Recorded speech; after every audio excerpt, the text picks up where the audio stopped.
Vamos a seguir también con el estudio.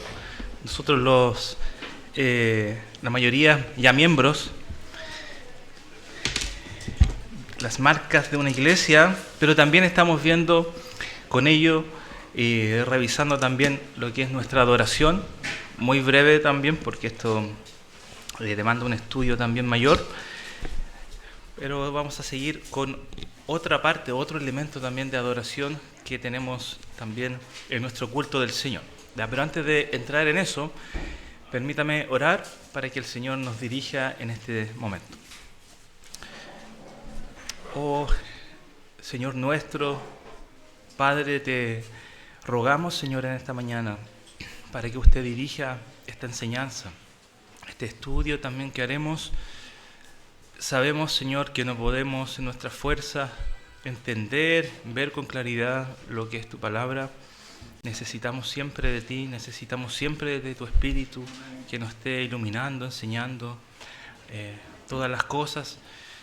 Por eso rogamos por que tengas misericordia de nosotros, Señor, como criaturas, como hijos tuyos, Señor, para ayudarnos a ver, a escudriñar tus escrituras, a meditar en ella, a también hacernos preguntas acerca de ella, Señor, para ver si estamos adorando adecuadamente en el culto, Señor, que te damos domingo a domingo. Señor, te rogamos, Padre, que abras nuestros ojos, que nos ayudes, que nos des también un corazón enseñable en esta mañana, y te lo pedimos, Señor, en el nombre de Jesús. Amén.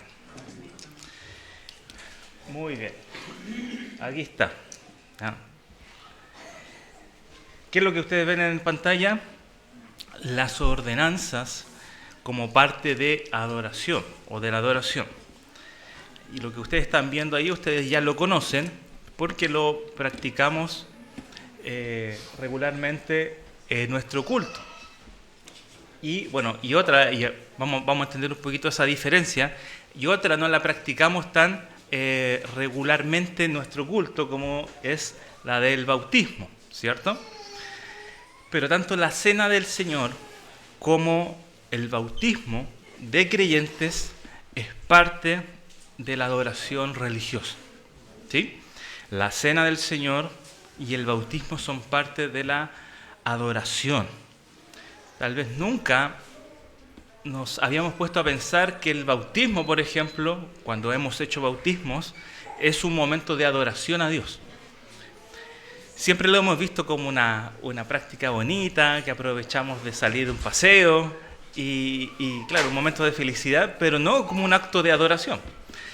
Y bueno, tal vez la cena estamos más acostumbrados a verlo así, ya, porque con el tiempo hemos ido enseñándolo también así, y hemos visto también en cada cena que hacemos, y hoy justamente tenemos la cena del Señor, vamos a estar adorando al Señor a través de la cena. Entonces, el punto de esta enseñanza es que ustedes vean, entiendan que tanto la cena del Señor como el bautismo son parte de la adoración. No son rellenos, no son cosas que hacemos porque las encontramos bonitas, sino porque Dios las ha ordenado. De ahí su nombre, ordenanza. Vemos claramente en las Escrituras que Dios, nuestro Señor Jesucristo, ha ordenado la cena del Señor y el bautismo para que sean desarrolladas desde que Él comenzó su ministerio hasta que Él regrese a buscarnos a todos nosotros. Entonces, primeramente, leamos lo que dice también nuestra confesión. Ahí hemos estado desarrollando este párrafo durante todas estas clases, y lo que está marcado ahí con negrita es lo que veremos hoy. ¿Ya? Lo leo todo nuevamente. La lectura de las Escrituras, la predicación y oír la palabra de Dios, la enseñanza y amonestación de unos a otros con salmos, himnos y cánticos espirituales, cantar con acción de gracias en nuestro corazón al Señor, así como la administración del bautismo y la cena del Señor, que es lo que veremos hoy, son todos partes de la adoración religiosa a Dios que deben realizarse en obediencia a Él. con entendimiento, fe, reverencia y temor piadoso. Hasta ahí la lectura. Lo hemos leído muchas veces y es importante que recalquemos también esto. Son parte de la adoración religiosa y dice que deben realizarse en obediencia, con entendimiento, con fe, reverencia y temor piadoso. Un supuesto cristiano, ¿sí?, que se llama a sí mismo cristiano y dice: yo no necesito bautizarme, o yo no necesito participar de la cena del Señor, y vive postergando la cena, no, es que no estoy bien, y no participa de la cena, o dice: yo no necesito del bautismo, porque la salvación es solo por fe. Por ejemplo, si alguien pudiera decir eso, bueno, no está siendo obediente a su Señor, porque es un mandato, es una ordenanza del Señor. Por lo tanto, no puede haber tal contradicción, que a un creyente no le importe participar de la cena o no le importe bautizarse. Esa es una señal de que seguramente Jesús aún no le ha salido al encuentro. Entonces, es importante que miremos esto con el peso debido, ¿ya? Y estas dos ordenanzas, cena y bautismo, las dos van a apuntar a una sola persona, que es Cristo, ¿ya? La cena del Señor y el bautismo, ambas apuntan a Cristo. Y al final, todo lo que hacemos, la cena o el bautismo por inmersión, son prácticas visibles. Son prácticas visibles de lo que Cristo ha hecho interiormente en nosotros y anuncian la verdad. Son sermones visibles de lo que Cristo ha hecho en nuestra vida. Por lo tanto, hermanos, una ordenanza es un rito instituido por Cristo para su iglesia, ¿sí?, con un significado espiritual visible. ¿Quiénes deben participar de la cena del Señor o quiénes deben bautizarse? Les pregunto. Solo los creyentes, porque es una ordenanza que está dada, instruida solo para su iglesia. Por eso no bautizamos bebés aquí, ¿sí? Por eso no damos a participar de la cena a cualquier persona que pueda llegar cualquier día, porque sabemos que Cristo ha mandado que solo los creyentes verdaderos participen. Por eso debemos tener cuidado de bautizar a alguien que realmente no es creyente, y por eso tenemos que tener cuidado también cuando participamos de la cena, de no hacer participar a alguien que no entiende qué significa la cena y que el Señor realmente no ha hecho algo interno en su corazón. Porque como vamos a aprender también, es algo terrible también hacer estas prácticas y menospreciar también las ordenanzas. Entonces, primeramente veamos lo que es la cena del Señor. La cena del Señor. Ya hemos visto en otras oportunidades lo que significa la cena y hemos profundizado en eso. Igual vamos a tocar algunos puntos, pero sobre todo el objetivo de esta clase es que ustedes vean que la cena del Señor es parte de la adoración religiosa. ¿Por qué la hacemos aquí, el domingo? Y no en la escuela dominical, sino en el culto, y no en nuestra casa, con nuestra familia, o no fuera de la iglesia en otro día, sino que aquí, el domingo, en el culto del Señor. Eso es a lo que le vamos a poner el foco, ¿ya? ¿Por qué la cena del Señor se practica aquí y no en otro lugar? Hay personas que dicen, o he escuchado decir, no, yo practico la cena con mi familia. Pero eso vamos a ver que realmente escapa del verdadero significado de la cena.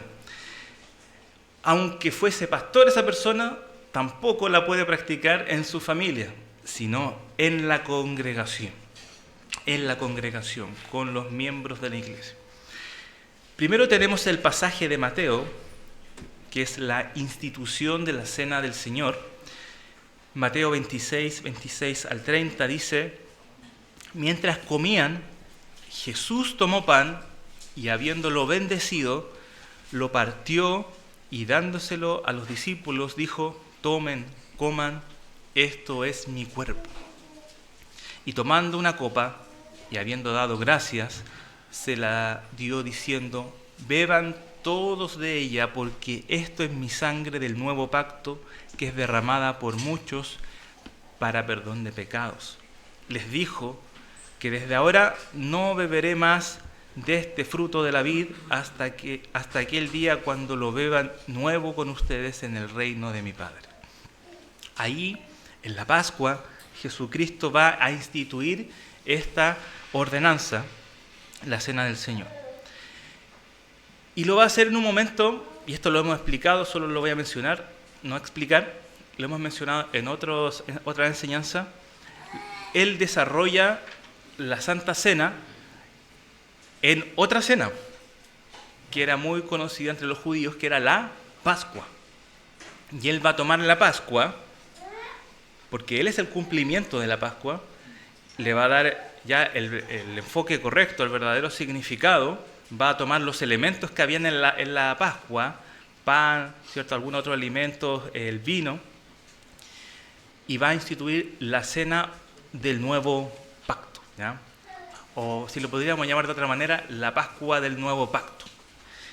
Va a tomar el elemento del pan y el elemento del vino, que representan su cuerpo y su sangre, para instituir también lo que es la Santa Cena y el nuevo pacto.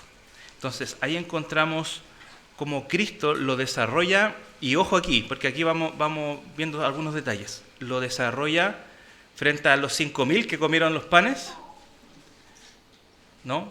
Lo desarrolla en la sinagoga, tampoco, o en el templo, ¿no? Lo desarrolla en intimidad con sus discípulos, ¿sí?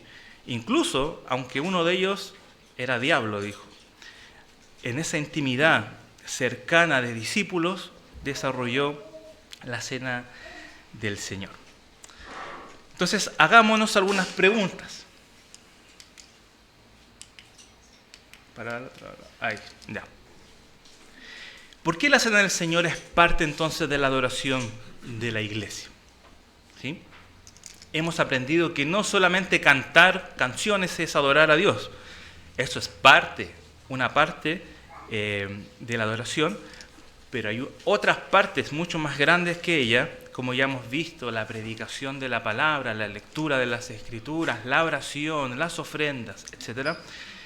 Y también la Cena del Señor y el bautismo. ¿Por qué la Cena del Señor es parte de la adoración religiosa en la iglesia? Bueno, primero, lo que acabamos de ver. Primero fue celebrada entre sus discípulos, ¿sí? Entonces tenemos que tomar ese ejemplo. Segundo, vamos a 1 Corintios 10. 1 Corintios 10, que también es un pasaje donde Pablo va a hablar acerca de la cena. Versículo 16 y 17. ¿Algún hermano o hermana que lo pueda leer? La copa de bendición que bendecimos no es la comunión de la sangre de Cristo. El pan que partimos no es la comunión del cuerpo de Cristo. Siendo uno solo el pan, nosotros, con ser muchos, somos un cuerpo, pues todos participamos de aquel mismo pan. Muy bien. Pablo aquí, ¿de qué está hablando? Está hablando y mencionando la Cena del Señor. ¿Pero de qué está hablando Pablo? Según lo que ustedes observan en ese pasaje.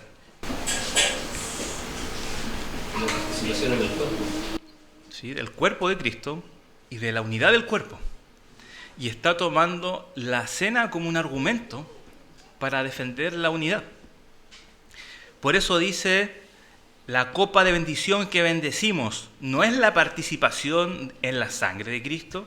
El pan que partimos no es la participación en el cuerpo de Cristo. Puesto que el pan es uno, nosotros que somos muchos, somos un cuerpo, porque todos participamos de aquel mismo pan. Lo que nos está diciendo Pablo aquí, está defendiendo la unidad a través de la Cena del Señor, está diciendo que la participación de la Cena del Señor es una participación en unidad, que representa también la unidad que tenemos en Cristo, en el cuerpo de Cristo. La cena, repito, simboliza la unidad de la iglesia y debe ser celebrada en la reunión de la iglesia, del cuerpo. Por eso decimos solo creyentes, porque quien no es creyente no es parte de ese cuerpo.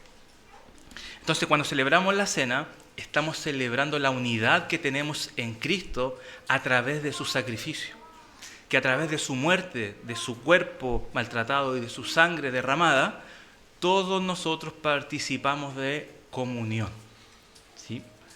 Comunión de la cena del Señor.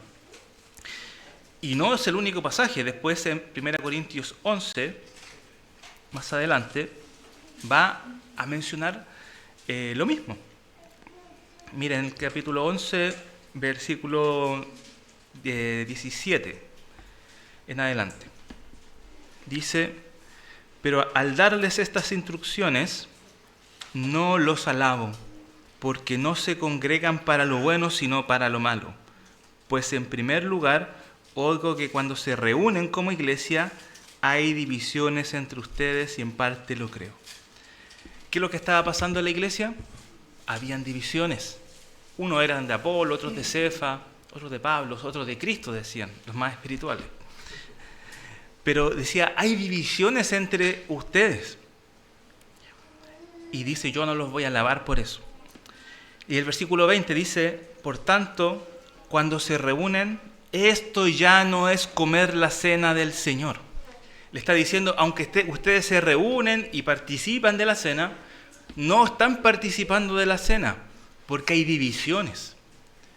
Porque unos dicen, yo soy de acá, yo soy de este otro, o nosotros somos de este grupo, y no están participando de la cena, porque la cena no es simplemente comer pan y beber vino, sino participar de nuestra comunión, de nuestra unión en Cristo, de nuestra participación como hijos, incluidos en la familia de Dios.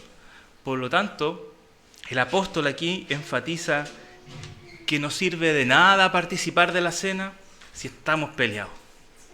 Como aprendíamos la semana anterior, si tu hermano peca contra ti, ¿cierto? Si hay alguien que tiene algo contra ti, anda, deja tu ofrenda ahí y reconcíliate con tu hermano, porque no sirve de nada la adoración religiosa. No importa si celebramos la cena, no importa si cantamos bonitas canciones y predicamos la palabra, si después salimos todos peleados de aquí, porque no estamos adorando a Dios verdaderamente, sino que nos estamos adorando a nosotros mismos. Eso es lo que está diciéndole Pablo fuertemente a esta iglesia aquí. Entonces, hermanos, cuando celebramos la cena, celebramos nuestra comunión, nuestra unidad. Por eso mismo, si hay algo que toca nuestra conciencia con algún hermano o hermana, soluciónalo, pida perdón, estreche la mano para participar adecuadamente. La solución no es retirarse, no es dejar de participar, ¿sí? Y mucho peor, participar en pecado, sino limpiarnos de toda maldad y levantar manos santas al Señor. Y el texto clave está ahí en pantalla, Hechos 2, que es el texto donde están los elementos de la adoración religiosa, dice lo siguiente. Y presten atención dónde está aquí la cena. Aquí está también la cena y el bautismo, que vamos a ver en segundo lugar. Dice, entonces los que habían recibido su palabra fueron bautizados y se añadieron aquel día como 3,000 almas y se dedicaban continuamente a las enseñanzas de los apóstoles, a la comunión, al partimiento del pan y a la oración. Así ellos adoraban a Dios. Continuamente, dice, se dedicaban continuamente a estas cosas. A la enseñanza, la comunión, la cena del Señor y la oración. Entonces vemos cómo la cena del Señor es parte de la adoración religiosa. Por lo tanto, hermanos, la cena solo debe ser celebrada en el culto de adoración, no fuera de ello. Estamos quebrantando el principio realmente de la cena si pensamos que podemos celebrar la cena en nuestro hogar. Estamos quebrantando el principio si pensamos que podemos abstenernos de la cena, o que si no pensamos que no la necesitamos, o si pensamos que podemos participar mientras estamos en conflictos también y en divisiones con la congregación. Somos llamados a la unidad. Y la confesión nos va a dar, y esto es muy hermoso, los propósitos que tiene el Señor para con la cena.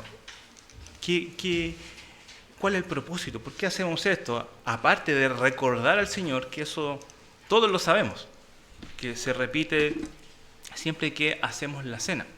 Dice, para que se haga memoria perpetua de su muerte, para que de aquí hasta que el Señor venga, se haga memoria sin parar de su muerte. Su muerte es el acto más sublime que hemos podido observar en la historia y en la creación. Su muerte y su resurrección. Para que se proclame el sacrificio de sí mismo en su muerte. Esto también es importantísimo.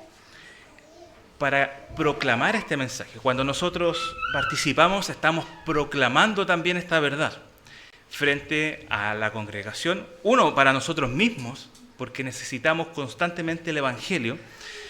Segundo, para los demás congregantes que se están integrando, para nuestros niños, es como dije anteriormente, un sermón visible, una predicación del Evangelio continua para que observen a Cristo crucificado.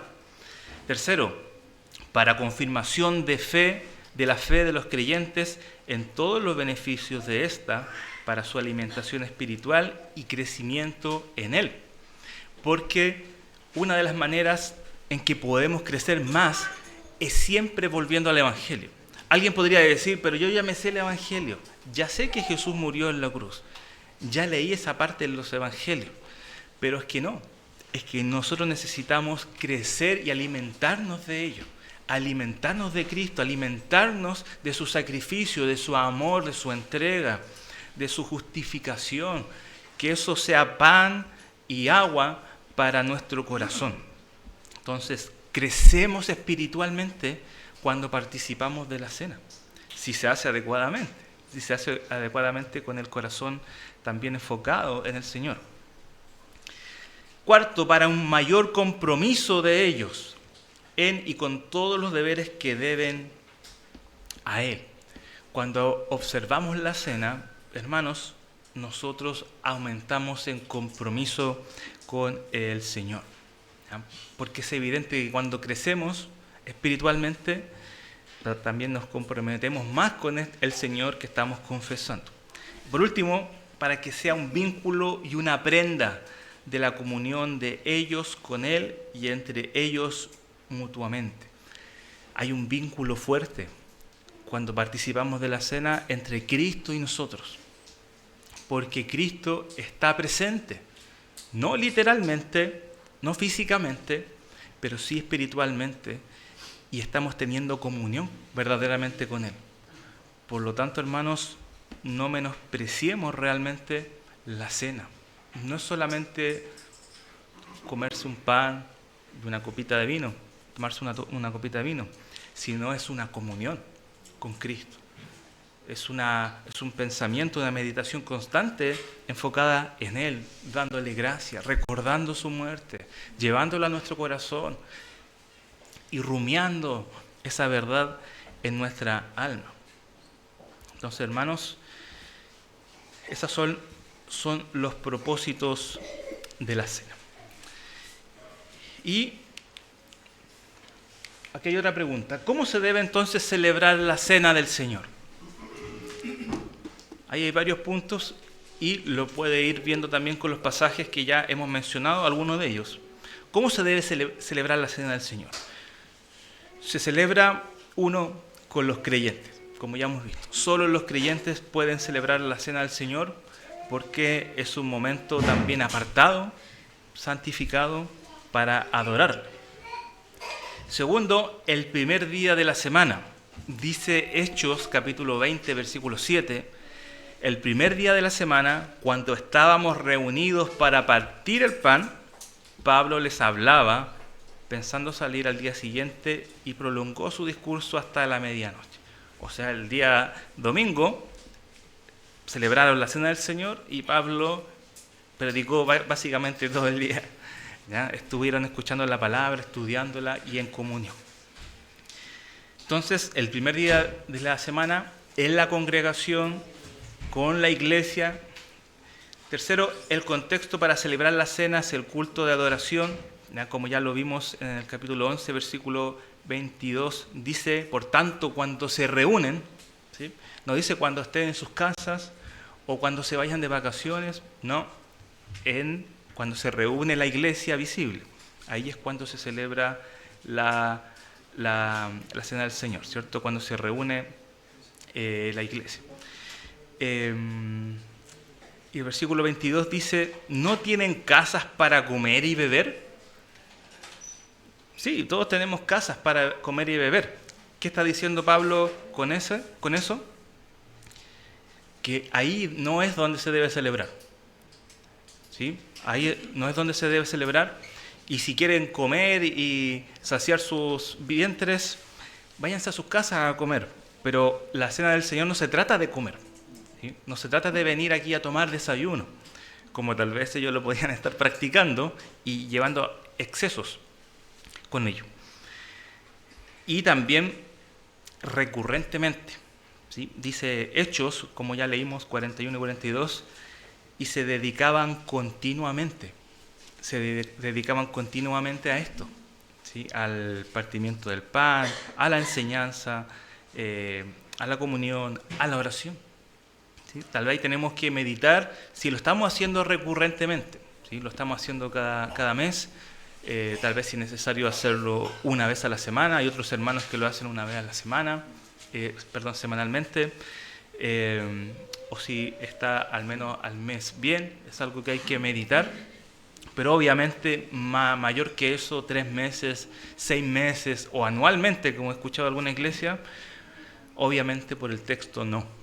Tiene que ser recurrentemente, que no sea algo que se nos olvide, algo que digamos, eso es lo que hacíamos, o que lo hicimos una vez, o qué significaba la cena, sino que tiene que estar recurrentemente en nuestra mente. También el Señor ha instituido que sus ministros oren y bendigan los elementos, ¿ya? Porque lo hizo Él mismo cuando se lo hizo a sus discípulos y a apóstoles, y los apóstoles también transfirieron eso a los ancianos de la iglesia. Hay una transición ahí. La oración de consagrar los elementos, cuando usted observa que se ora por los elementos, se apartan estos elementos del uso común. ¿Sí? Se apartan estos elementos del uso común, porque tenemos pan, tenemos vino. ¿Y qué es lo que pasa con ellos cuando oramos? ¿Cómo? ¿Se transforman? Siguen siendo pan y vino. ¿Sí? Lo estaba probando por si acaso. Hay que saber. Entonces, siguen siendo pan y vino. Pero ¿qué es lo que estamos haciendo entonces cuando oramos? Lo estamos apartando de su uso común. ¿Cuál es su uso común? Nutrir nuestros vientres, ¿cierto? Beber, comer. Bueno, cuando participamos de los elementos, no estamos comiendo y bebiendo en ese sentido, para disfrutar los alimentos, por necesidad, por nutrición, sino que lo estamos haciendo con un significado espiritual detrás de todo esto. Entonces, cuando comemos y cuando bebemos, lo estamos haciendo con otro propósito. Lo estamos apartando para meditar en lo que realmente simbolizan o representan que es el cuerpo de Cristo masacrado por todos nosotros y su sangre derramada también en nuestro lugar. Entonces, eso es lo que hacemos con los elementos cuando oramos. Lo estamos apartando, estamos despertando nuestra conciencia de que vamos a adorar a Cristo por lo que Él ha hecho a través de estos elementos que Él instituyó. Después se dan los elementos a los comulgantes, ¿cierto? A los que van a participar. No se puede negar la cena a los creyentes, eso es importante también. Y los receptores apropiados exteriormente comen pan y beben vino, pero internamente por fe son alimentados espiritualmente. Eso es justamente lo que estaba nombrando. Por fuera, ¿cierto? Estamos comiendo pan y vino preparado por nuestros hermanos, hermanas, pero interiormente, espiritualmente, nos estamos alimentando de Cristo. Estamos recordando lo que Cristo ha hecho por nosotros y estamos sacando provecho. Estamos siendo edificados. Estamos sacando toda esa nutrición, no para nuestro cuerpo físico, sino para nuestro espíritu. Eso es lo que sucede en la cena del Señor. Y por último, es importante siempre tener una reflexión en la cena. ¿Qué significa esto en mi vida? ¿Sí? Cuando miramos el pan en nuestra mano, es para meditar en el sufrimiento de Cristo por nosotros, en su entrega, en cómo entregó su cuerpo que el Padre le dio para morir. Cuando tomamos la copa, pensamos y meditamos en el precio que Él pagó por el rescate de todos nosotros, de nuestra alma. Meditamos en ello y sacamos provecho espiritual también de todo eso. Muy bien, hasta ahí la cena del Señor, y justo iba a decir si alguien tiene una pregunta o alguna acotación. Sí, lo que el punto 4 es lo que no se debe hacer, por si alguien no lo entiende bien, por si acaso. ¿Cuál? Léalo, a ver. Negar la copa al pueblo de Dios, adorar los elementos, levantarlos sí. o llevarlos de un lugar a otro para que sean adorados. Sí, ese me lo salté, creo, ¿cierto? Sí, negar la copa al pueblo de Dios, adorar los elementos, o sea, nosotros no vamos a reverenciar el pan y el vino, ¿cierto? No vamos a inclinarnos ante ellos y después tomarlo y llevarlo a un lugar santo atrás, ¿cierto? Y nadie los puede tocar después, si no va a desatar la ira de Dios. Eso no es así, ¿sí? Eso lo practica otra iglesia, para que no la mencionemos, ¿cierto? Levantarlos o llevarlos de un lugar a otro para que sean adorados, eso es parte que está escrito en la confesión. No podemos negar los elementos en la participación de la cena a los hijos de Dios, ni tampoco podemos adorar los elementos. Solo a Dios adorarás. Solo son un instrumento, un elemento un medio para adorar a nuestro Dios. ¿Sí? ¿Alguna otra pregunta, hermana? Respecto de eso, los elementos, digamos, vendrían siendo consagrados solamente en el momento de la cena, no antes ni después. Exacto, solo en el momento, porque... En el momento de la cena, cuando lo vamos a compartir los por ejemplo, antes así como tener un cuidado especial de llevarlos en una bandeja de oro, por decir algo. Antes de haber orado por los alimentos, son solamente pan y vino sin ningún atributo. Claro, sí. O sea, hay que tratar el alimento o los elementos como usted lo trataría a los otros para servir a sus hermanos, ¿sí? O sea, obviamente hay que tener un cuidado de servirlos bien, con cuidado, pero no son santos, no son dignos de adoración, de reverencia, sino que es en el momento en que se ora y se aparta por ellos. Lo mismo que pasa con el pan después. Algunos tienen problemas como, oye, el pan después, ¿qué hacemos con el pan que sobró? ¿Cierto? ¿O qué hacemos con el pan que justo se cayó? ¿Cierto? Porque el niño me empujó y se cayó. Entonces, eso justamente tenemos que tener cuidado porque esos son supersticiones, ¿no? Que la misma confesión en ese punto que habla esa frase lo menciona. El pan es bendecido y la copa es bendecida para que usted la beba espiritualmente. ¿Sí? No, el poder no está ahí en el pan y en el vino, es un símbolo simplemente. El error está en el espíritu, ¿sí? En cómo nos presentamos delante de la cena o si rechazamos ese pan, o si menospreciamos ese vino, es la cena espiritualmente, pero el pan sigue siendo pan siempre, después se lo puede llevar quien sea y comérselo, ¿sí? No, tampoco es que se lo tiene que llevar el pastor, eso como también algunos dicen, no, se lo lleva el pastor, es un pan normal, ¿sí? Igual si quieren me lo dan porque me gusta. Sí, pero... Sí. Lo que pasa es que yo cuando iba a la otra iglesia, la metodista, yo estuve 23 años en esa iglesia. Y mientras estuvo el obispo, que era el padre del pastor con el que yo estaba, nunca se celebró la Santa Cena. Y después cuando él murió, el otro pastor insistió que la hicieran acá en Maipú, pero se hacía una vez al año. Y creo que acepta como un 3 nomás, porque después ya lo fuimos. Pero por ejemplo, nosotros podríamos colocar en categoría de este tipo de, por ejemplo, si hay un pecado, no celebrar la Santa Cena. Por ejemplo, si no se hace, por ejemplo, un pastor que no hace Santa Cena ni bautismo durante 20 años, o sea, ¿en qué categoría está? O sea, ¿qué tipo de doctrina entonces la que tiene? Porque no hace esas cosas. Sí, muy mala realmente. Por un lado predica Jesucristo, la resurrección y el nuevo nacimiento, pero no celebraba estos elementos, pues nada. Sí, porque al final es como no predicar la palabra, iglesia que no predica la palabra, o cree que predica la palabra, pero...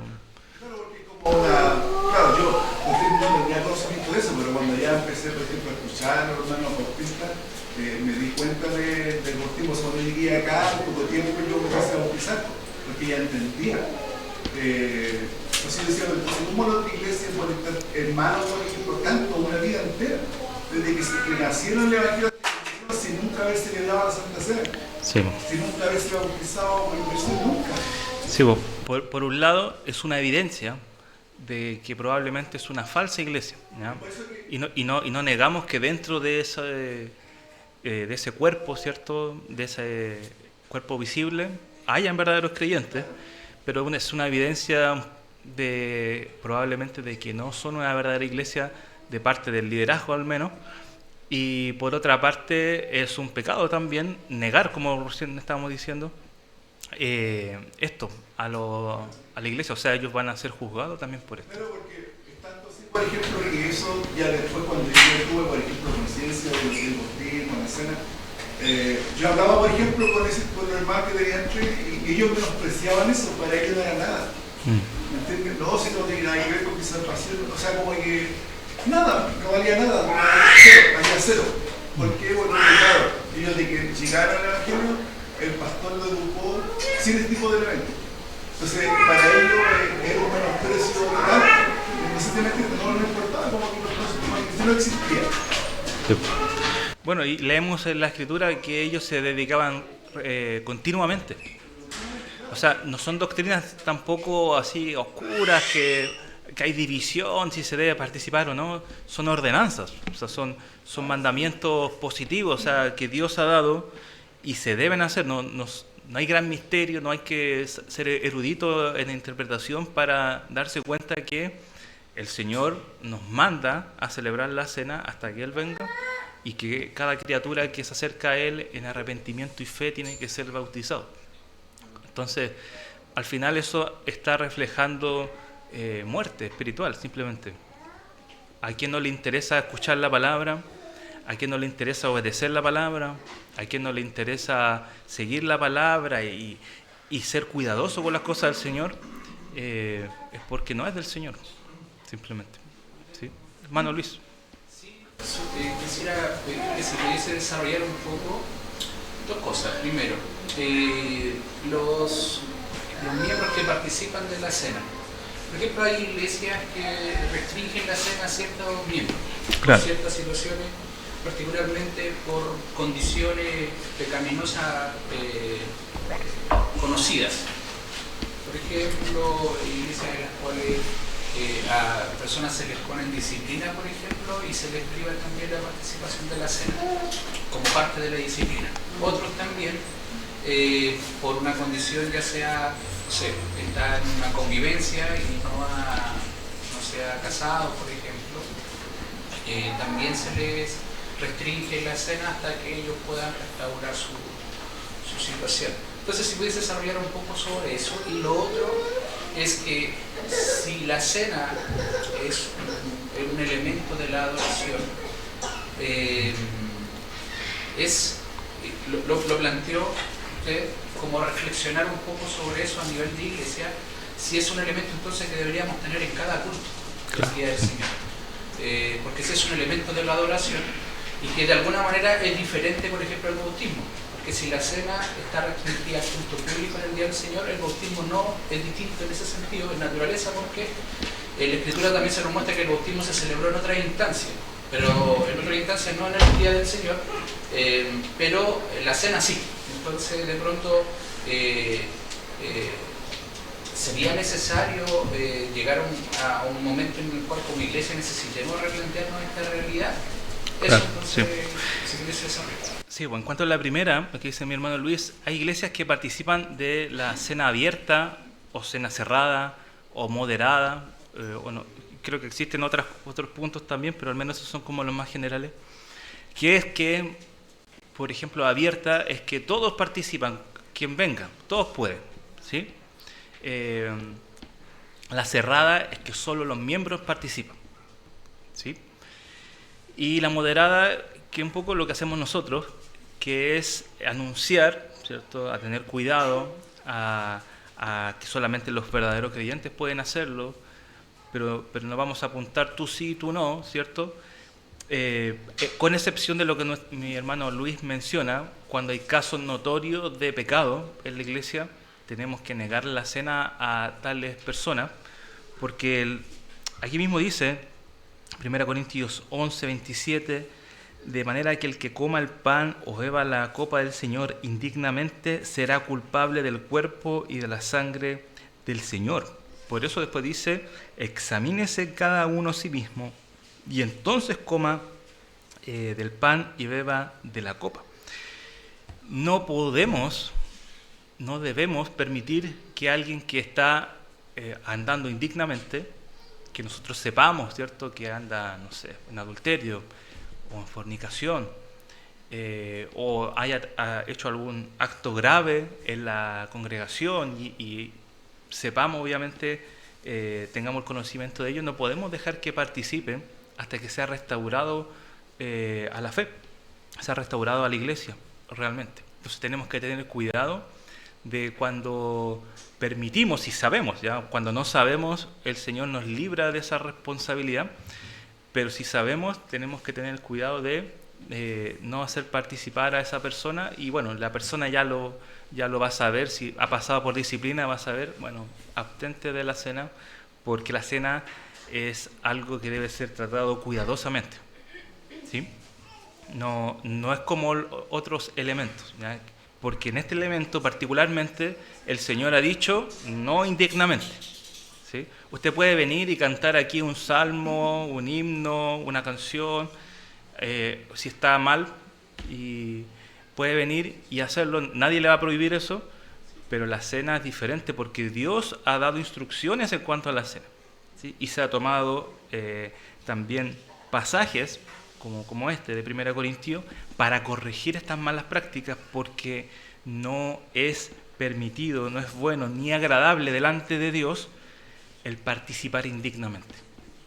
Ahora, si usted se peleó con su marido, se peleó, ¿cierto?, en el camino y todo eso, bueno, arréglese en el camino, así como se peleó, arréglese y participe de la cena. Eso no tiene peso para dejar de participar de la cena, ¿sí? Porque es tan simple como decir, perdóname, mi amor, y listo. A diferencia de un adulterio, no podemos decir eso de un adulterio, por ejemplo, solucionarlo tan fácilmente, no se soluciona así de un momento a otro y es como ya, volvamos y todo sigue normal, ¿sí? Hermana. Buenos días. Buenas. Bueno, son temas como el hermanito que está dando acá, yo también, porque estoy en la Iglesia Unida Metodista, pero siempre me ha llamado la atención la cena. La cena y el bautismo. Yo me bauticé fuera de mi iglesia y cuando tomaba la cena la he tomado acá, y entonces se me ha dado la situación, porque para mí es un momento muy solemne entre Dios y yo. Pero me llamó la atención esa que digo, la cena abierta, o sea, donde hay muchas iglesias que lo hacen, donde todos los que toman la cena. Pero yo creo que eso no debería ser. ¿Cuál es la cena más correcta? Es mi pregunta. La que nosotros debemos tomar con esa seriedad, ¿cierto? Y solemnidad. ¿Es la que se hace acá? Mire, en cada iglesia de nuestra línea hay iglesias que la tienen cerrada y otras que la tienen moderada. Ahora creo que eso depende un poco del contexto de la iglesia, ¿ya? Porque a veces pasan cosas en la iglesia que es necesario cerrarla un poco, ¿sí? Por el cuidado de eso. Entonces depende de la vida de la iglesia, por cosas que pueden pasar. Nosotros creemos que por ahora la moderada es la mejor, ¿sí? Pero no quiere decir que un día no vamos a cerrarla, porque a veces va a depender de lo que pasa en la iglesia. Eso va a depender, a veces hay pecados graves en la iglesia o hay abusos. Imagínense lo que pasó en la iglesia de Corintios. ¿Qué cree que está haciendo Pablo aquí? Sí, no. Y a los miembros que estaban en pecado anteriormente le dice, expulsen a ese y entréguenlo a Satanás. Entonces, el carácter de Pablo en este contexto no es como, participen los que quieran, ¿cierto? No, es tener mucho cuidado. Entonces creo que moderarla o a veces cerrarla es lícito dependiendo de la situación, ¿sí? Pero creo que la iglesia al menos debería vivir moderándola, ¿sí? De hecho, solamente agregar que es como yo me presento en la cena es importante y relevante, porque decía Pablo que algunos enfermaban, claro, incluso otros morían. Habían muerto, sí. Haber participado de la cena indignamente. Es sí. Serio el tema. Yo creo que en su claro. gracia el Señor no nos mata por participar a veces de la cena de manera indigna, pero sí. Eso ocurría en la iglesia. Sí, pues, y ve ahí que hay un cuidado al final hacia el miembro realmente. También, aparte del Señor, que es lo primero, hacia el miembro por su vida, ¿ya? Porque en este mismo versículo, en el contexto, dice eso, que muchos están enfermos o duermen, o sea, han muerto por pecar en la Santa Cena, ¿sí? Ahora, antes de responder esa, se me quedó pendiente una del hermano Luis, y creo que sí necesitamos evaluar si estamos haciendo bien en celebrarla mensualmente, tal vez replantearlo, practicarlo tal vez algún tiempo y ver. Siempre hemos hablado de eso también, pero hay pros y contras siempre, pero uno tiene que al final hacer lo que Dios manda, ¿sí? No lo que creamos que podía ser mejor, ¿ya? Pero creo que sí, al menos veo eso en la Escritura. Tampoco creo que estamos pecando al hacerlo una vez al mes, ¿sí? Pero creo que estaríamos tal vez mejor haciéndolo tal vez una vez semanalmente. ¿Alguien de por allá?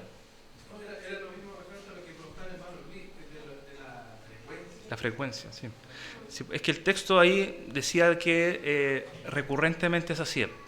O sea, cada primer día de la semana, cuando encontramos el primer día de la semana, estábamos partiendo el pan. Entonces, no creo que era justo el primer día del mes. Pero, claro, yo creo que algo que tenemos que replantearnos y ver también cómo hacerlo, porque siempre vamos aprendiendo. Te imagínense, llevábamos casi 10 años de iglesia y constantemente vamos aprendiendo. No significa que ahora estamos bien y lo hemos alcanzado. Siempre vamos a ir aprendiendo más y más acerca de la doctrina del Señor. Hermana.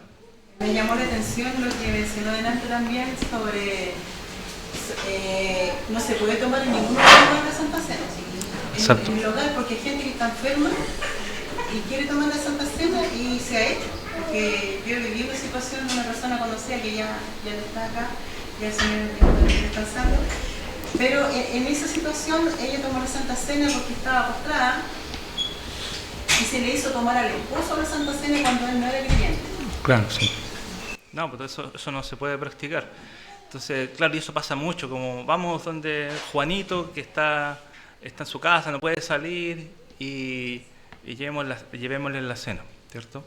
Entonces hay que tener cuidado con esas cosas, porque ahí, ¿en quién está enfocada esa práctica? ¿En quién se está pensando más? Es la persona. ¿Y Dios dónde lo dejamos? Porque al final es algo que Él ha mandado, y tenemos que tener cuidado de cómo Él lo ha mandado. Si no, no sirve de nada, incluso puede ser hasta peor para la persona enferma, peor. Porque eso es lo que está diciendo el texto, que por practicarla mal muchos han enfermado o han muerto. Entonces, realmente no estamos cuidando a ese hermano llevándole la cena. ¿Entiendes? Claro, porque entonces, por ejemplo, si me lo hablaba yo recién, el pastor, por ejemplo, más de 20 años, nunca la celebró, entonces él mismo llevaba a la iglesia un pecado, y otros, por ejemplo, la dan abiertamente a diestra y siniestra. O sea, sin importar discernir que la está tomando, o sea, es un tema muy complicado. Sí, pues no, hay que tener cuidado con la cena. Hermano Claudio. Sí, es importante también entender que hay ciertas excepciones. El participar de la cena del Señor es un mandato no de cualquier persona ni de cualquier hombre, y por decirlo así, ni aún de un apóstol. Es un mandato directo de Cristo, el participar de la cena. Pero, y por favor, cuando analicemos estas cosas, no nos vamos a los extremos. ¿Por qué? Por ejemplo, si una persona está enferma y no puede participar de la cena, voy a hablar, creo que correctamente, es una excepción a la regla. No puede participar por cuanto hay algo especial en esa persona, y me voy a justificar en el ladrón en la cruz para decir que no es necesario participar de la cena para salvación, sí para poder obedecer los mandamientos del Señor. Ninguna otra cosa, mis hermanos, que no sea Cristo nos va a salvar. Ahora, estando en posibilidad de hacerlo y no hacerlo, eso me es considerado pecado. Pero estando yo postrado sin poder participar de la cena junto a la asamblea, es una excepción y que el Señor entiende perfectamente. Por lo tanto, no pensemos que porque Juan dice, el Señor, Juan nos relata y dice que no coma de mi cuerpo y beba de mi sangre, no tiene vida en sí. Pero no se está refiriendo específicamente, sino que al pan y al vino que se da aquí, sino que a la sangre y al cuerpo de Cristo, que murió por nosotros, que dio su sangre por nosotros, si nosotros lo entendemos. Ahora, entendiendo esto, hermano, si yo puedo bautizarme y no me bautizo, me debe ser considerado pecado. Si yo, pudiendo venir a la cena del Señor y participar de la comunión con los santos, no lo hago, me es considerado pecado. Pero si yo tengo un impedimento que no me permite hacerlo, no me es considerado pecado, ni afecta a mi salvación. El ladrón en la cruz no se bautizó ni participó de la cena, y el Señor le dijo: de cierto te digo, hoy estarás conmigo en el paraíso. Pero también la Escritura dice que el que sabe hacer lo bueno, si no lo hace, me es considerado pecado. Amén. Amén. Eso, y bueno, si hay alguien enfermo, como decía mi hermana, tenemos que buscar que la Escritura nos diga qué podemos hacer con ese enfermo. ¿Y qué dice la Escritura en cuanto a eso? Santiago dice, bueno, que vayan los ancianos de la iglesia y oren por él. Eso es lo que tiene que hacer la iglesia por el enfermo. No llevarle la cena, ni ir a bautizarlo, ¿no? Sino que hacer lo que la Escritura aconseja. Un punto súper importante, Sí. pero que yo lo voy a guardar desde para tenerlo en cuenta. Amén. Y hermanos, sigamos. Perdón, después me hacen las preguntas. Pero... No, dígalo entonces, dígalo. Es que era sobre el punto número 1. ¿Sí? Cuando decía que Jesús instituyó que sus ministros hablaran por el pan y el vino. ¿A qué se refiere? ¿Cuáles son los ministros? ¿Solo los pastores y diáconos? Sí, se refiere a los diáconos, a los pastores. Pero, sí, se refiere a los pastores. Sí. ¿Usted? ¿Tienen que orar por el pan y el vino? Sí, pues legalmente sí. Sí. Sí, la verdad que sí. Nosotros tenemos la práctica de que los diáconos también han orado, porque nosotros igual hemos vivido transiciones de no pastor, de un pastor solo, después dos pastores, después otro pastor solo, después dos pastores de nuevo. Entonces, ahí tenemos que ir acomodándonos a veces con lo que tenemos, ¿sí? Pero escrituralmente el pastor es quien está a cargo del momento de adoración. Y no solo ahí, en la oración inicial, ¿ya? Hay varias cositas que nos quedamos cortos. En la oración inicial, en la lectura de las Escrituras, en la oración, de la predicación, de la cena del Señor. del bautismo, el pastor es quien hace eso, y de la bendición final. ¿Entiendes? Entonces a veces el pastor puede delegar algunas cosas, pero al final su responsabilidad es esa es su labor, y está llamado y ordenado para eso. No simplemente para tener el título de pastor, sino para encargarse de que esas cosas funcionen como Dios manda y velar por ello. Entonces, Él es el principal responsable de eso. ¿Sí? Amén. Ya, la última pregunta. La última. Era para un consejo. Si dentro de las cosas que se decía que no era recomendado participar en la cena, había dicho sobre el tema de si tu hermano tuviera algo contra ti. Entonces, si por ejemplo yo busqué reconciliación con un hermano y no hubo reconciliación, ¿serían razones suficientes como para no participar de la cena? Si usted buscó la reconciliación y pidió perdón o trató de arreglar esa situación, es libre de pecado. ¿Entiendes? En ese sentido, depende de la otra persona perdonar o no, pero uno actuó bien, como aprendíamos el domingo anterior en la predicación, de buscar esa reconciliación. ¿No sería impedimento para participar? No, todo lo contrario, eso es vivir dignamente, ¿cierto? Buscando la reconciliación o la paz con todos, como dice la Escritura. ¿Sí?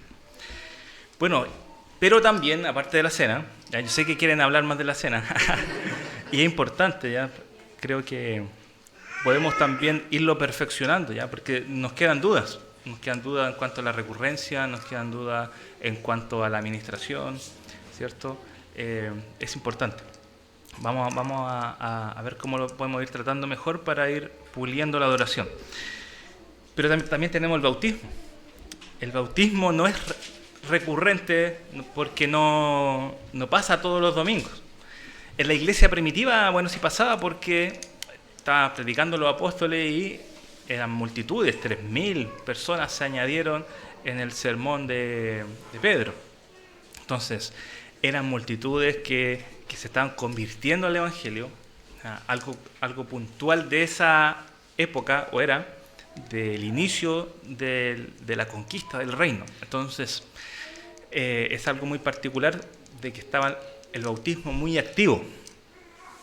Desde los tiempos de Juan el Bautista, incluso ya estaba comenzando a bautizar y abriendo el camino a el Mesías.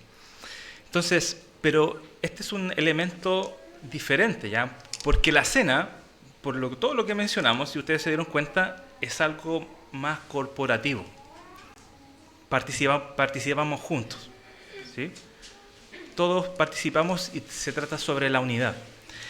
Pero el bautismo acá se va a enfocar en un individuo que da testimonio público de que Cristo le ha salvado y que igual está la unidad de la iglesia ahí siendo testigo, mirando, y es bautizado, pero estamos haciendo algo con una persona, la estamos sumergiendo en las aguas. Entonces tiene características diferentes en ese sentido. Rápidamente, ¿qué dice la confesión en cuanto al bautismo? ¿Qué es el bautismo? Es una ordenanza del Nuevo Testamento instituida por Jesucristo a fin de que sea para el bautizado una señal de, ¿ya? Y yo lo desglosé para que se entendiera mejor, de su comunión con Él, con Jesús, en su muerte y resurrección. Una señal de estar injertado en Él. Una señal del perdón de pecados y de darse a sí mismo a Dios por medio de Jesucristo para vivir y andar en una novedad de vida. Esto es lo que significa el bautismo para quien se bautiza y para nosotros quienes observamos y damos testimonio del que se está bautizando. Una comunión con Él, ser injertado en Él, perdón de pecados en nuestra vida y también el entregarse o darse a sí mismo para andar en una novedad de vida en pos de Él, en pos de Jesucristo. Eso básicamente es lo que significa el bautismo, ¿ya? Cuando lo practicamos. Y como leíamos, es un símbolo externo, al igual que la cena también es un símbolo externo. es una señal de la realidad interna que ha sucedido en una persona. Por eso los pastores tienen que ser muy cuidadosos en quién se quiere bautizar. En lo que se puede, a veces se erra. ¿Ya? Eso puede pasar porque a veces hay hipocresía, hay falsas conversiones que parecen pero no son. Pero el pastor ahí tiene que cuidar eso de a ver a quién vamos a bautizar, de que verdaderamente sea alguien que haya conocido al Señor. Y no simplemente que alguien que se quiere bautizar por tradición. Entonces, es algo que ha sucedido internamente en la persona y se simboliza también a través de sumergir en las aguas. Entonces, el bautismo es la evidencia externa de que estamos unidos a Cristo, como dice Romanos 6, del 1 al 4. No lo vamos a leer por el tiempo, ¿ya? Pero ahí va a quedar escrito para que ustedes lo puedan después leer. Pero ahí habla del bautismo interno, espiritual que ha pasado en nosotros y que este bautismo externo en las aguas apunta hacia allá. ¿Ya? Es símbolo de ello. Solo menciono una parte, dice: los que hemos sido bautizados en Cristo Jesús, hemos sido bautizados en su muerte. ¿Ya? Esto es lo que refleja también el bautismo. Entonces, miren lo que dice Hechos 22, 26. Y ahora, ¿por qué te detienes? Levántate y bautízate y lava tus pecados invocando su nombre. El bautismo es una señal externa de que nuestros pecados han sido lavados. Y ahí se malentiende muchas veces al pensar como yo me voy a bautizar para ser salvo. Nunca estamos diciendo eso. Nos bautizamos porque ya somos salvos. Entonces no tenemos que entender ni el bautismo ni la cena como medios de salvación, ¿sí? Solo por fe, solo por Cristo. Ahora, con el bautismo vamos a encontrar diversos ejemplos en Hechos de personas siendo bautizadas. Tenemos al etíope, que lo bautizó Felipe. Tenemos al carcelero de Filipo. Tenemos a Cornelio. Y diversos ejemplos que cada uno es particular, ¿sí? Recuerden que Hechos es un libro de transición. Las cosas, mientras va avanzando el libro, van cambiando. De repente hay apóstoles y de repente más adelante hay ancianos, ¿cierto? Y diáconos también. Entonces vemos que hay una transición, ¿ya? Que Dios usó para darle cierto inicio a lo que es el nuevo pacto. Entonces, acá cuando leemos en Hechos 2, 41 y 42, dice: entonces los que habían recibido la palabra fueron bautizados y se añadieron aquel día como 30.000 almas. Y está el versículo que leímos: y se dedicaban continuamente. Ahora, el bautismo aquí estaba antes de participar en la adoración religiosa. O podríamos decir que también era parte del inicio, ¿cierto?, para ser injertados al cuerpo visible de la iglesia. Pero vemos también aquí que el bautismo está en el contexto de los elementos de adoración que ellos practicaban constantemente. Entonces, después de ser bautizados, ellos se dedicaban a la adoración, ¿cierto?, a la enseñanza, a aprender, a orar, a participar de la cena también, etcétera, etcétera. Y miren esto como elemento de adoración del bautismo. Primero encontramos el pasaje clave, que es Mateo 28, 18 al 20, cuando Jesucristo da la gran comisión. ¿Y cuál es la gran comisión? Vayan y hagan discípulos. Esa es nuestra misión, hacer discípulos. ¿Cómo se hacen discípulos? Yendo y predicando el Evangelio y enseñándole todas las cosas. Y dice, y bautizándolos, ¿ya? Entonces, el bautismo es parte de ese proceso de hacer discípulos. Y es un acto de adoración. Miren lo que dice: acercándose Jesús les dijo: toda autoridad me es dada en el cielo y en la tierra, vayan pues y hagan discípulos a todas las naciones, bautizándolos en el nombre del Padre, del Hijo y del Espíritu Santo, enseñándoles a guardar todo lo que les he mandado, y recuerden, yo estoy con ustedes todos los días hasta el fin del mundo. Y ahí están los pasajes paralelos también, donde se menciona también sobre esto. Entonces, vemos que es parte del proceso de la vida cristiana también, y del hacer discípulos. Primero yendo, predicando el Evangelio, ahí está la conversión, y luego viene el bautismo, y después del bautismo viene el crecimiento espiritual. ¿Sí? En ese contexto, bueno, era, podríamos decir, inmediato. Pedro predicó el Evangelio y dijo al tiro, vengan para acá, vamos a bautizarlo. ¿Sí? Se tienen que bautizar. Incluso a Cornelio le dio la orden y le dijo, tienen que bautizarse. Pero nosotros esperamos un tiempo, ¿sí? Estamos en otro contexto, esperamos un tiempo de examinación, de ver si verdaderamente un cristiano,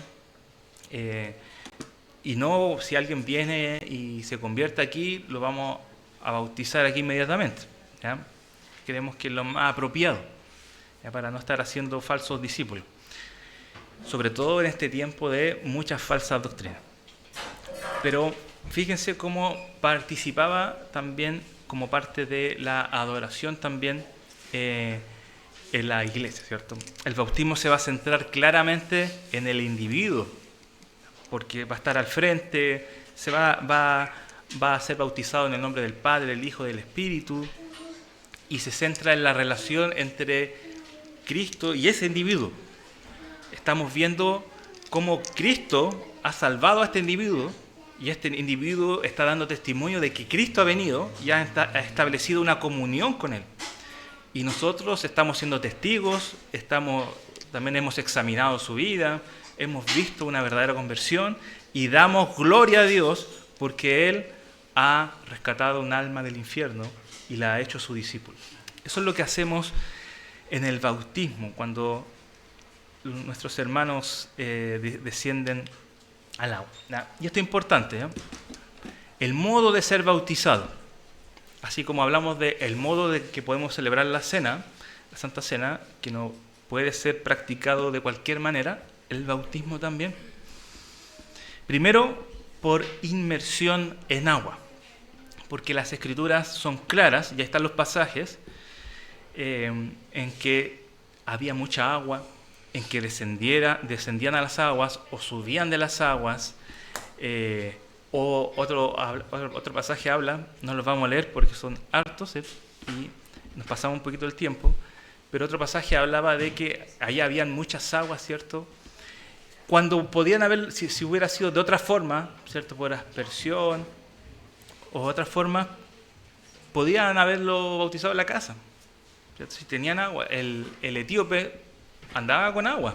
Ellos hacían viajes largos y tenían sus tal vez algún jarrón, un cántaro o algo que llevaba agua para hidratarse. Podían haberse bautizado así, pero dice, mira, aquí hay agua, ¿qué impide que te bautices?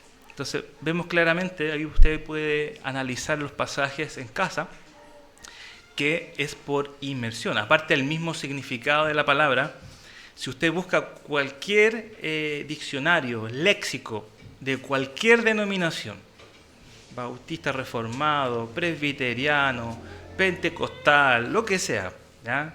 Metodista, anglicano, cualquiera, y usted busca bautismo, la primera palabra que le va a salir es sumergir, inmersión, ¿ya? Y la complejidad de la palabra bautismo es que tiene un amplio significado. También significa lavar, hundir, limpiar y mucho más. Ya lo puse como lo más repetitivo. Pero siempre quien encabeza esa lista es sumergir, ¿ya?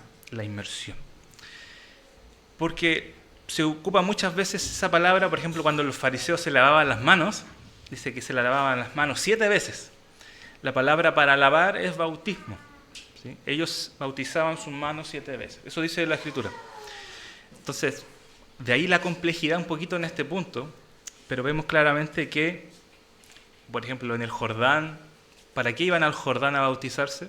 Porque había mucha agua. No iban a sacar un poquito para bautizarse, sino para ser sumergidos. Lo mismo con los demás bautizados. Y nuevamente, solamente los calificados y llamados, los ministros, pueden administrar esta ordenanza, quienes son los pastores. Y en el nombre del Padre, del Hijo y del Espíritu Santo. ¿Ya? Ahí algunos hacen pelea de que no, que solamente en el nombre de Cristo, porque hay algunos pasajes que mencionan eso. Pero claro, la instrucción en Mateo es clara, Mateo 28, en el nombre del Padre, del Hijo y del Espíritu. ¿Por qué en otros se menciona solo a Jesucristo? Porque el énfasis no está en el modo en que se debe bautizar, sino en que ellos están siguiendo a Jesús como su maestro. ¿Ya? Ahí está puesto el énfasis. Entonces, este es el modo apropiado, por inmersión, por pastores, en el nombre del Padre, del Hijo y del Espíritu, y solamente a creyentes, a verdaderos creyentes. Por eso no bautizamos infantes. No vamos a tomar a un bebé aquí y derramar agua sobre su cabeza. Podemos orar por ellos para que el Señor guarde su vida, orar por sus padres más que por ellos, para que los eduquen en el camino del Señor, etc. Entonces, sí.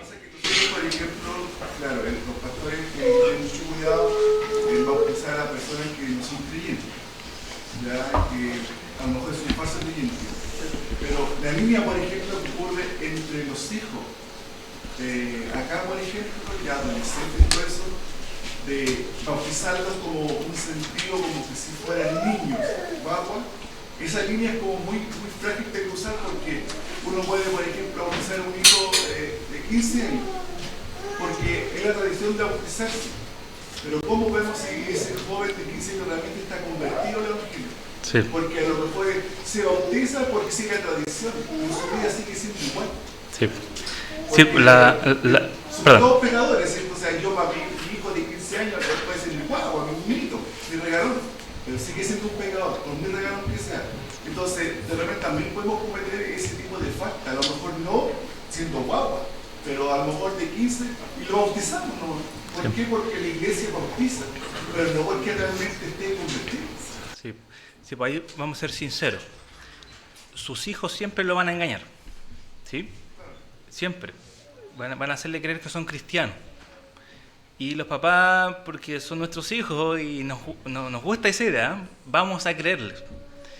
Pero por eso entra ahí la labor de los pastores y tienen que ser, no pastores blandos en ese sentido, de decir ya bauticémoslo nomás. No, de que puedan analizar esa vida, porque es hijo del diácono, por ejemplo en su caso, lo tenemos que bautizar, sino que tenemos que cerciorarnos verdaderamente de que es creyente. No, claro, no, hay que evaluar su vida, Actualmente le puede dar todas las respuestas correctas. Sí. Pero eso no significa que esté listo para ser bautizado. Pero una persona adulta igual. Sí, no, ahí se evalúan sus obras, ¿cierto? Al igual, sus frutos, ¿cierto? No lo leímos, lo puse por ahí, ¿ya? Pero para el bautismo tenemos que cerciorarnos de un verdadero arrepentimiento, una verdadera fe y una verdadera obediencia. ¿Ya? Eso es lo que se examina, un verdadero arrepentimiento, fe y obediencia. Entonces, si eso es observado bien y se ven frutos, se ve obediencia, podríamos bautizarlo. Ahora, es muy difícil realmente, por ejemplo, ver eso en un niño, porque a veces los niños no engañan, los niños leen su Biblia, oran y se citan los versículos de memoria y pensamos que hay que bautizarlos y que ya pueden ser misioneros. Y no es así. Los niños, gracias al Señor, van creciendo, van madurando, pero tenemos que ser súper cuidadosos con ellos de no hacerles pensar erróneamente a ellos que son creyentes por eso, sino que siempre está dándole duro con el Evangelio, ¿sí? Como, ay, qué bueno esto, pero mira lo que dice la palabra, ¿entiendes? Siempre, porque aún nosotros necesitamos eso. Entonces, es algo que tenemos que tener mucho cuidado. No negamos que un niño pueda ser salvo, ¿sí? Y eso creo que no es algo común, ¿sí? Y ver a un niño con esa evidencia. la iglesia en su historia lo ha tenido. Ha tenido a niños que realmente han sido salvados, regenerados por Cristo, porque Él es soberano y salva a la edad que Él quiera, ¿cierto? A los 5 años o a los 80 años también Él puede hacerlo. Pero obviamente es un poquito más difícil observar bien si es una verdadera fe genuina. ¿Sí? Hermana. Sí, bueno, no está mi esposo, pero el problema. Con respecto a los requisitos para el bautismo, no hay un límite de tiempo, un tiempo muy extendido, ¿no es cierto? Sino que dice que el que crea bautiza. Entonces esa fe genuina se va a mostrar, aunque sea pequeña, pero se va a mostrar. Claro, si hay frutos dignos de arrepentimiento y podemos observar eso, no podemos decir que no. No podemos decir que no. Obviamente ponemos un tiempo aquí en nuestra congregación, ¿cierto? Que al menos asista un tiempo para ver eso. Si no, está lleno. Esta era una cultura, una época llena de falsos cristianos, ¿sí? que el falso evangelio ha producido. Entonces, creo que tenemos que tener mucho más cuidado también con ello, ¿sí? Pero si vemos que un niño realmente ha sido salvado y convertido, no podemos decir, es que tienes que cumplir los 15 años para ser bautizado. No podemos, aunque nuestros estatutos digan eso. Porque si realmente vemos y todos somos testigos, no podemos hacer más que bautizarlo. No puedo impedirle las aguas, ni tampoco la cena. Si es verdaderamente un hijo de Dios. ¿Sí? Sí, no, que para la tranquilidad del hermano Roberto. Que acá se tiene mucho cuidado en eso, porque por experiencia nosotros con Mateo todo el creyente sí, era bautizante sí. Y vino a hablar con el pastor Daniel Arroyo y en una primera instancia no lo bautizó, porque él empezó un discipulado, pues no, Mateo no está preparado. Mateo estuvo un año preparándose el discipulado con el pastor Daniel, hasta que el pastor Daniel vio su proceso y dijo, sí, ahora sí Mateo está preparado. Entonces se tiene cuidado de eso acá por lo menos. Sí, pues hay que tener mucho cuidado porque si no estamos perjudicando su vida, haciéndole pensar algo que no es, y eso después nadie se lo saca de su corazón y está muy lejos del verdadero arrepentimiento porque se ha convencido a sí mismo de que ya lo tiene.